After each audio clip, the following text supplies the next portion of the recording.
हाम्रा ग्रामीण जनताले भोग्नु परेको दुःख र कठिनाई निवारणका निमित्त युवराज चार्ल्सको संरक्षण प्राप्त संस्थाहरूद्वारा देशका कतिपय जिल्लाहरूमा लोकोपकारी कार्यहरू सम्पन्न भइरहेका छन्। Deep in his mind, he always wanted to create something parallel to the Prince's Trust. That was his aspiration. I saw in him a very disillusioned, frustrated young man who wanted to do a lot, but was pretty much stopped from doing a lot that he could do because of the circumstances.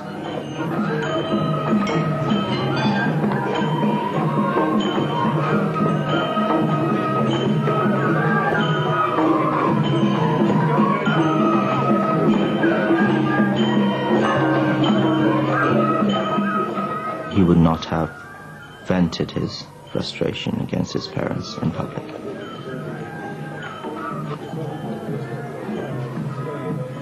It's not just a father and son relationship, it's the king and the crown prince.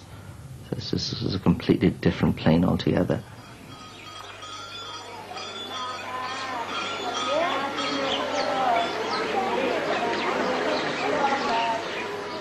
Like many of the king's subjects, the Crown Prince had been brought up to revere his father as a living incarnation of Lord Vishnu.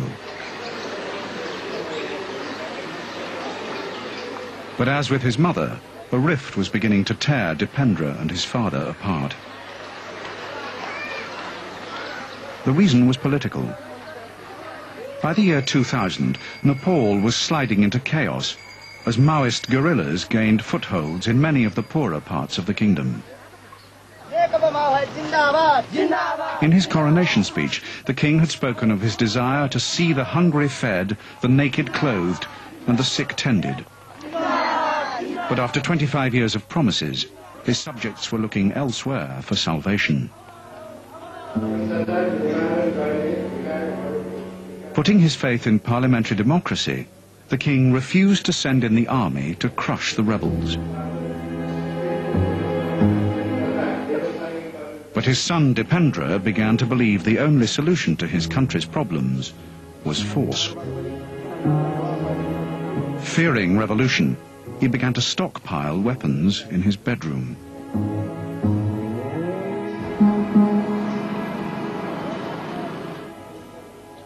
Ten years after Dipendra first met Devyani, he had reached a stalemate with his family, his country, and his lover.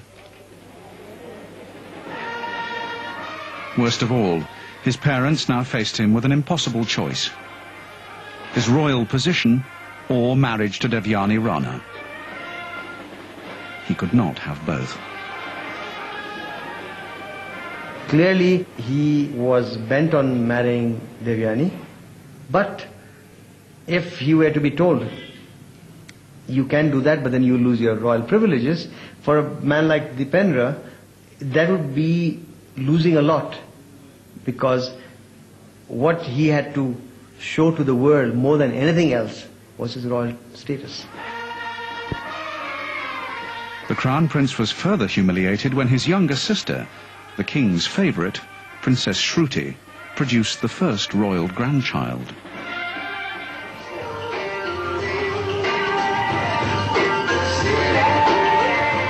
Under pressure, the Crown Prince began to flaunt his love affair in Kathmandu's fashionable restaurants.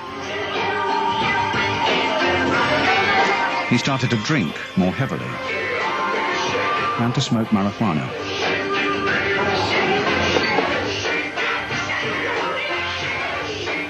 I mean, how would one control a 20 to 30-year-old guy, he's educated? How do you try to do anything to such a person? And on top of that, he's also the Crown Prince, so that even, I guess, makes it difficult for you to go and say, you shouldn't be doing this. It's a delicate, difficult, and a very awkward situation. Dipendra's sister, Princess Shruti, did try to break through royal protocol and talk to her brother on his 29th birthday.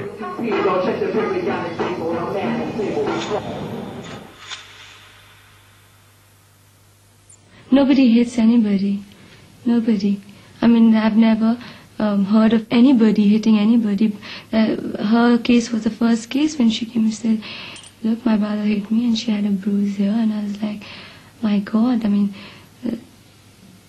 I didn't know what to say because, firstly he's the Crown Prince. And, and I just said, that's not done. It's just hitting. You could be anybody. You don't hit a woman.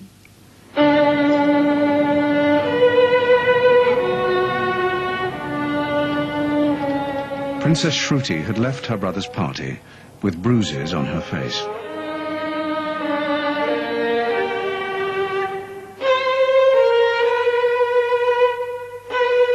Dipendra had shocked the young royals by announcing he would marry Devyani. If prevented, the family would bear the consequences. What he said was, well, it's been difficult for me to reach a decision. I've toyed with the idea for 6 or 7 years as to who I should get married to, and I've made up my choice. And my wife reacted, saying, "Oof, that," which basically means, what are you saying?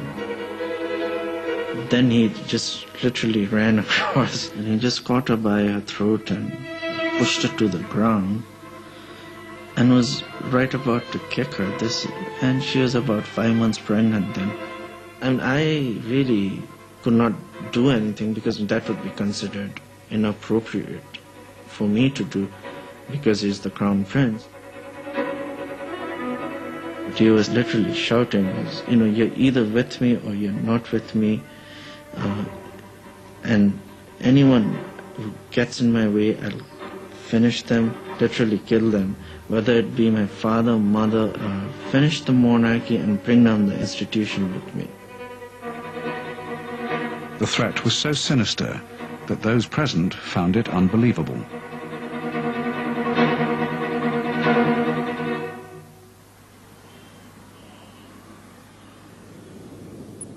One year later, what seemed like the hollow words of a drunk had become a terrible reality.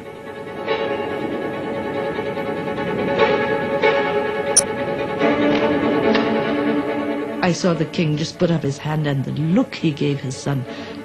And I could see he was saying, I can contain the damage, but if you take a step further, I can't help you. I've never seen such a stern look from King Birendra. And yet he shot him through the head.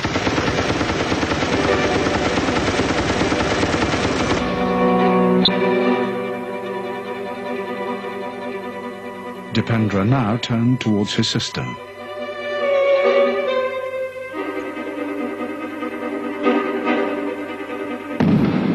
I heard a shot and I actually felt her strength, give way. I felt like she was holding me, and that strength slowly sort of, gradually faded away, and she fell down. Then he just shot everybody, and he aimed and he shot at their heads. He was out there spraying bullets, like a madman. He shot my shoulder off, but the blood all came all over my face and my head. So he must have thought he got me in the head also. I watched him kill Princess Shanta. She tried to put her body between him and her husband. And I just saw the back of her head go flying off.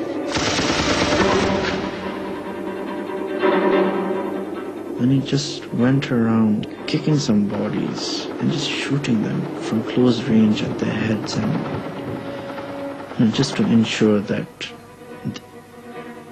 they had died. And I just remember the light going across my eyes, and I was thinking to myself, oh God, he's going to shoot me in my head and I'm going to die now. The bullet hit my thumb and entered my body, so my thumb took a lot of impact, but by losing a thumb, I guess, it saved my life.